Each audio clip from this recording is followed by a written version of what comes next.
Now, the MSU Federal Credit Union Coaches Show. We have a theory around here which starts bad, ends bad. Lawyer, the freshman, into the post, Edie. Gets to the rim and scores.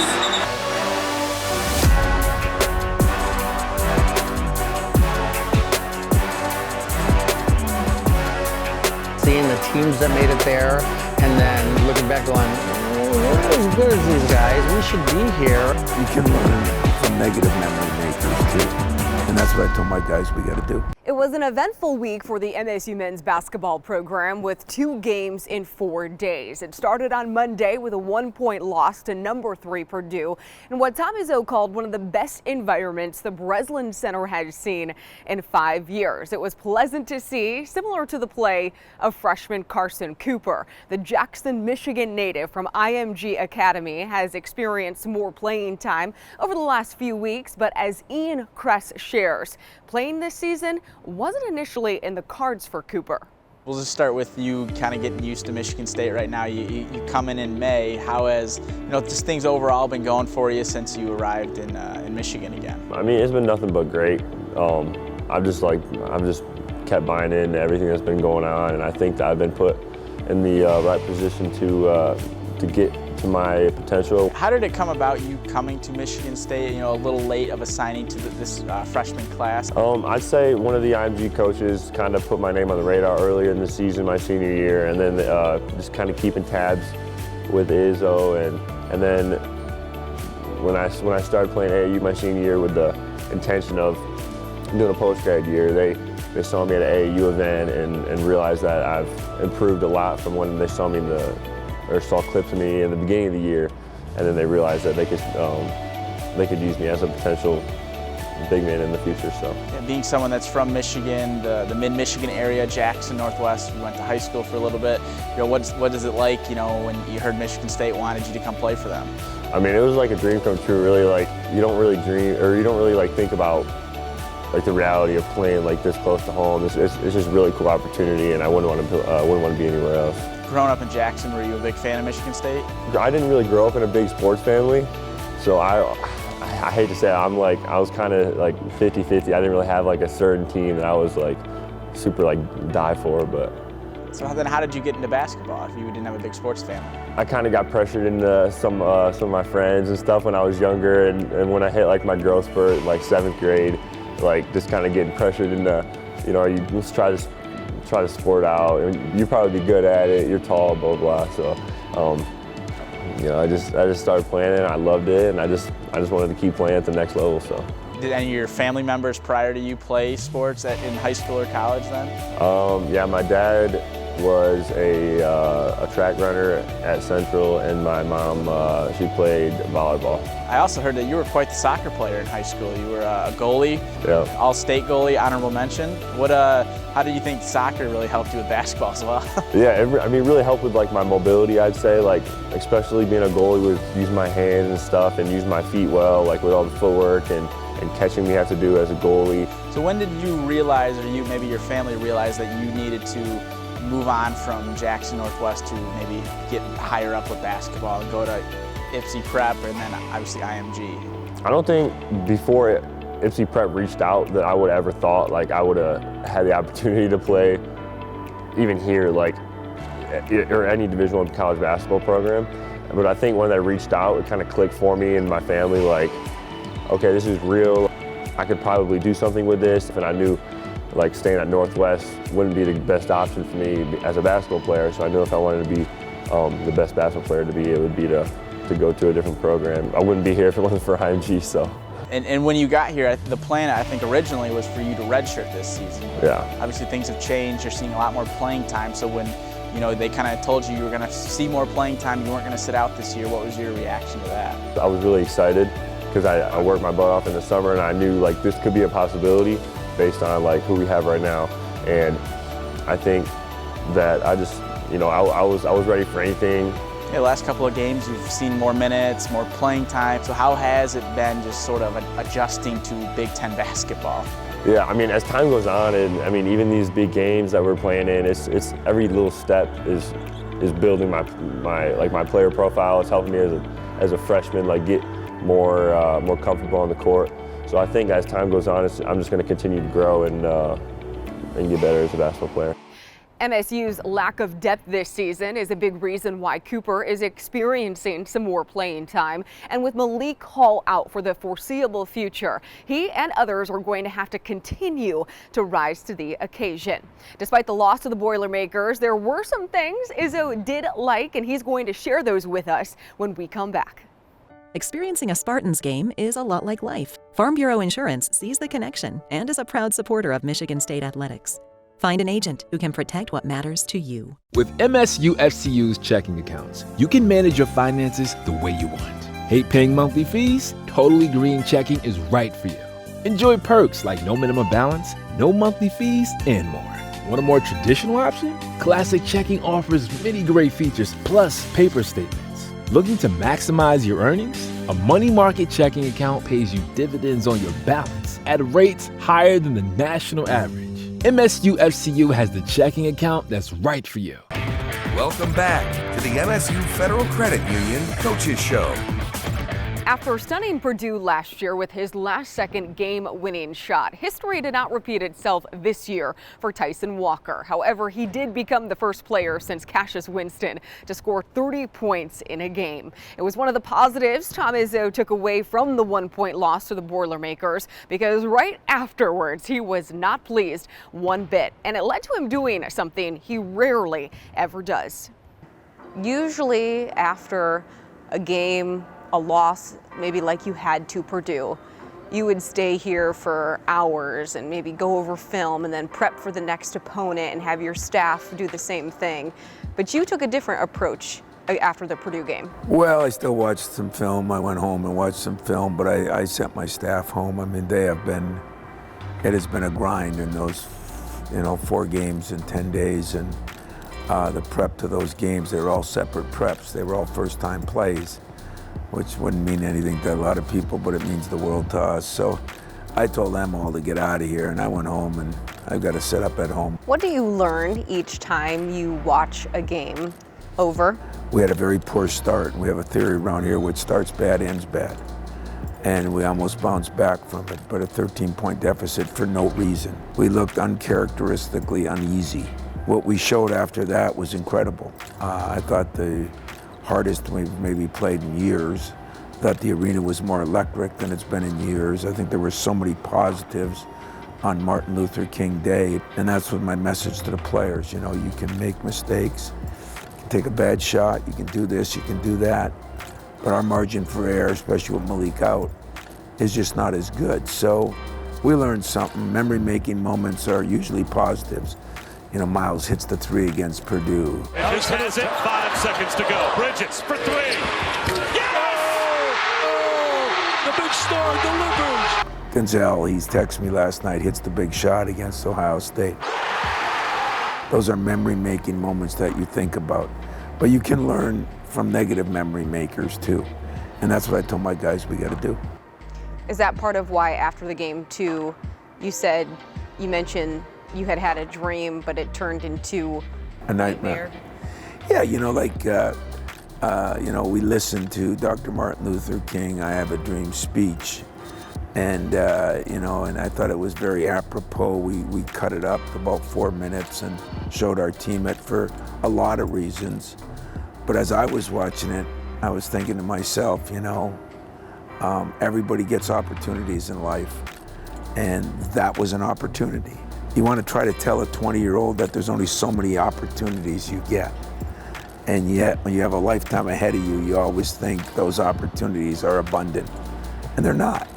You mentioned too to Ishbia, Matt Ishbia, as he's sitting in his courtside seats that he has now these days, did this remind you of when you were here, and what was his reaction to that?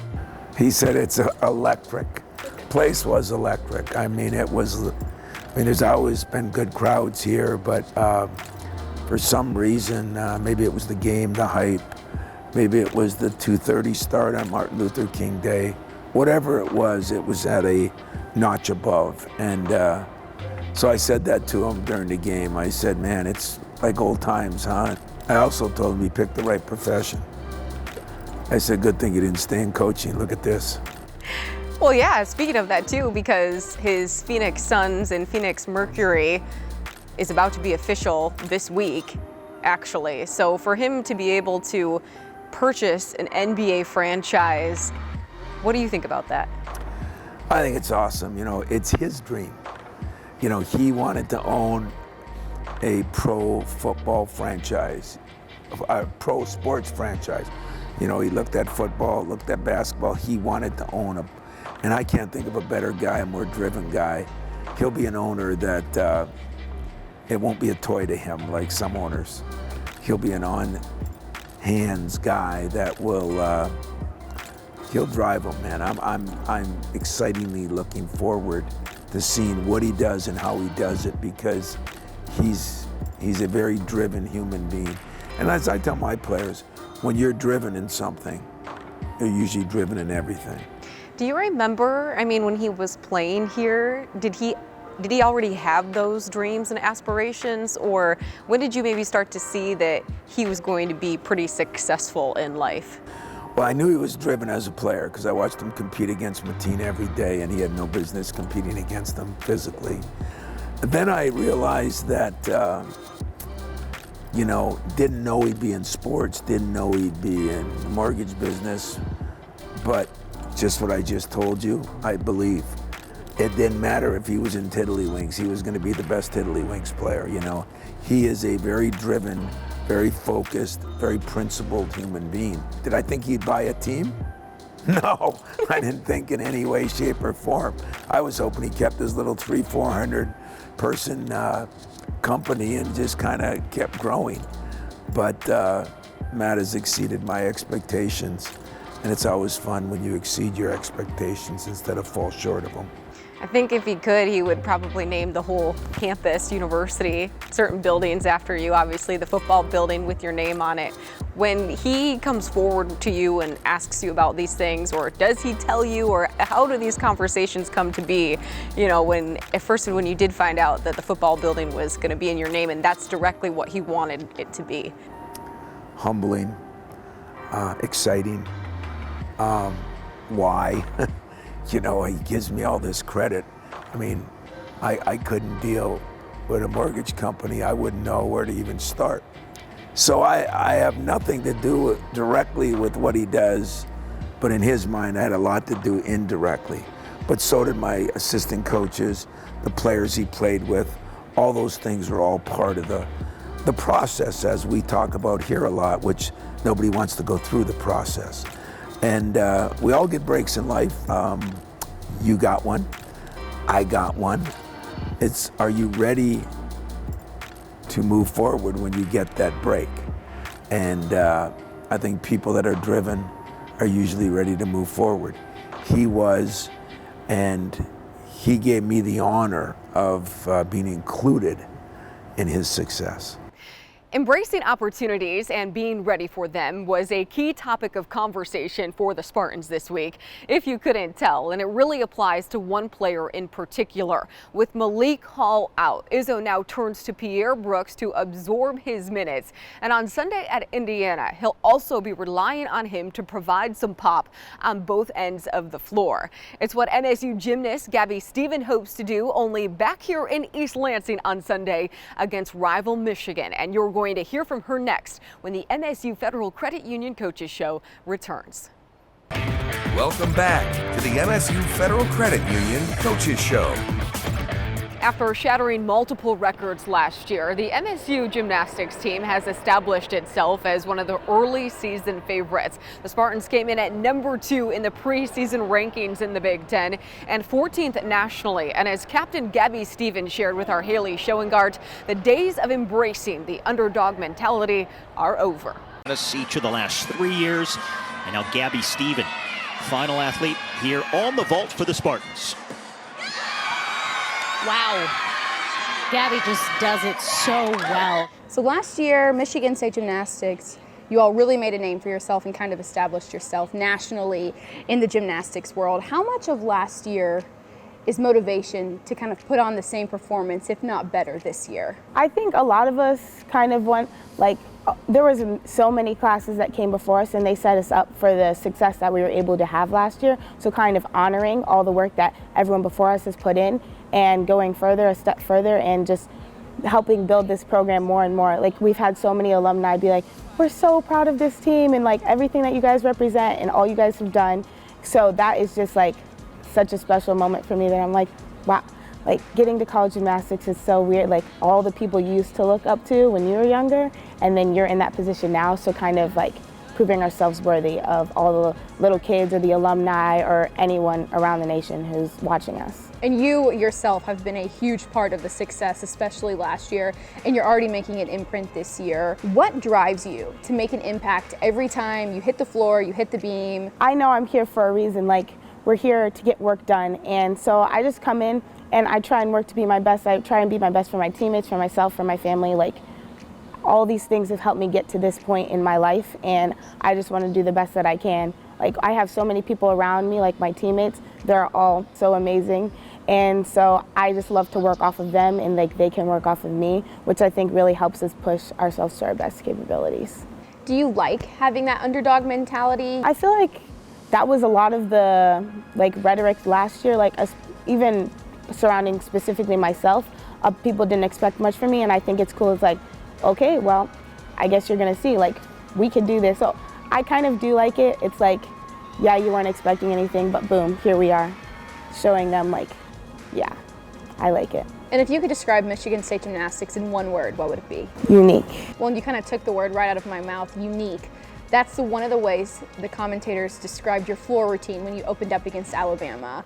Walk me through the process from the music to the movements of how it kind of got to be where you competed at Alabama.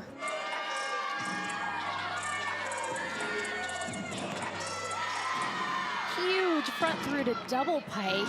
I give my credit to Alina Cartwright. She does our choreography. I'm not like a flowy, dancey type, like, just isn't. But the music that I have this year kind of plays to my strengths, and my routine in general. Like, I'm more of a power gymnast, so I think that displays it really, really well for me. And Alina did a good job of showcasing my strongest things. So I think that's like a really important part, is like showcasing the things we're the best at. And I guess that really shows through, so. For Sunday, number 3 Michigan on the docket. Does the rivalry that we see in football and basketball and all of the bigger sports, does that carry over to gymnastics, or is it just another meet? Rivalry, yeah, I mean, it's like, it's Michigan, so we're like, yes, we want to beat them. But I feel like gymnastics in general is a little bit of a closer knit sport as opposed to some other collegiate sports, because we all grow up going to club, going to the same meets, and like seeing a lot of people. So maybe people have friends that are on different teams, or people that we've known and grown up with. So I feel like it's a little bit different in that aspect, as like, we're not like, oh, I just hate them so much, because like there's still so many people a part of all the teams that we like admire, look up to, or that we're close with. But I definitely do think that we're all feeling it. We're like, oh, this could be like, we know we can put out good stuff. And they actually haven't been here in a really long time. So it's exciting for us to have them in our court this time. Even for a team that features 50% of its roster as underclassmen, the Spartans know their potential. And when we come back, I sit down with the reigning Big Ten Coach of the Year to discuss the new heights he and the Spartans hope to reach this season. Closed captioning sponsored by Hearing Life, helping Spartans love their ears. With 41 locations across Michigan, go to hearinglife.com to take a free online hearing test. Welcome back to the MSU Federal Credit Union Coaches Show. In MSU gymnastics' young season, the Spartans are 1-1, but don't let their season opening loss to number 7 Alabama fool you. This year's team is just as talented, if not more, than last year's NCAA regional squad, and it's where 6th-year coach Mike Rowe and I begin our chat this week. First of all, I appreciate you sitting down with us to talk about the season and kind of the excitement after everything that transpired last year. So how would you describe the beginning of the year so far for you guys after everything that you were able to accomplish in 2022? It's nice to think or say that we could just pick right up from where we left off. But when we had 6 new additions to the team and we lost 5 seniors that were crucial to the leadership and obviously the talent that we had to get us where we were last year. You know, we tried to be realistic about it and saying, okay, this is going to happen, but we can probably make it happen over a little bit of time. I think the 4 months of our preseason was a good enough amount of time where we could slowly transition back to where we were, and I think that's a lot of the reason why we came out of the gates as well as we did this year. Off of that too, you begin the year with Alabama, a very tough team. So what did you like out of that, even though you walked away with a loss? Yeah, 4/10.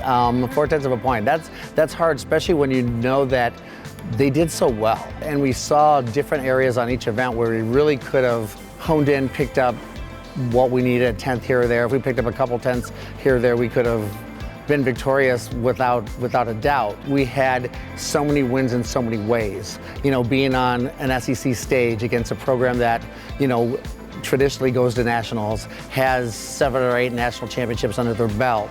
I thought going to there the first meet of the season was almost early preparation for being on the national stage in the postseason. You mentioned that you did lose some people, some key pieces, some key gymnasts, but also at the same time you're returning 2 very instrumental pieces from last year's team in Skyla Schulte and Gabby Stevens. When you think about what they were able to do last year and now your expectations for them this season, how would you describe what that is? I think it worked out perfectly for us because Skyla as a qualifier on beam to the national championships and Gabby going along with her kind of is her best bud, her bestie, whatever, and seeing that experience as individuals, the whole process, seeing the teams that made it there, and then looking back going, we're as good as these guys, we should be here. We don't need to settle to make it here. We can really realistically be here, and I think it's much more difficult being at the national championships as an individual than it is as a team. It's not about the talent, it's about the consistency and the presentation and the just keeping those scores up, that consistency of weekend to weekend. You have a very tough competitor coming to town this weekend in number 3 Michigan. Also though will be a very big meet for you in a sense. It's the Title IX meet and Alumni Day. Describe to me what it's going to be like going up against Michigan, the challenges that they present. They're always prepared. They're always prepared in any given scenario. They're a very traditionally competitive, successful team. I don't know how many Big Ten championships, but it's a lot, 20-some, maybe more. So they've always been in the Big Ten conference, you know, the ones to reckon with, and always been challenging for us, and us always striving to build our program to at some day reach that level. Well, our culture's changed to a point now where it's almost like we're more focused on competing against ourselves every week and doing a little bit better, and it proved to work for us last year. If you're planning on going to the Spartans meet on Sunday, be on the lookout for Rowe's custom Title IX shoes. And additionally, he would love to see Jenison jam-packed just like it was for the wrestling team's duel earlier this month against the Wolverines. As always, we hope you enjoyed this week's episode of the MSU Federal Credit Union Coaches Show. Have a happy and healthy weekend.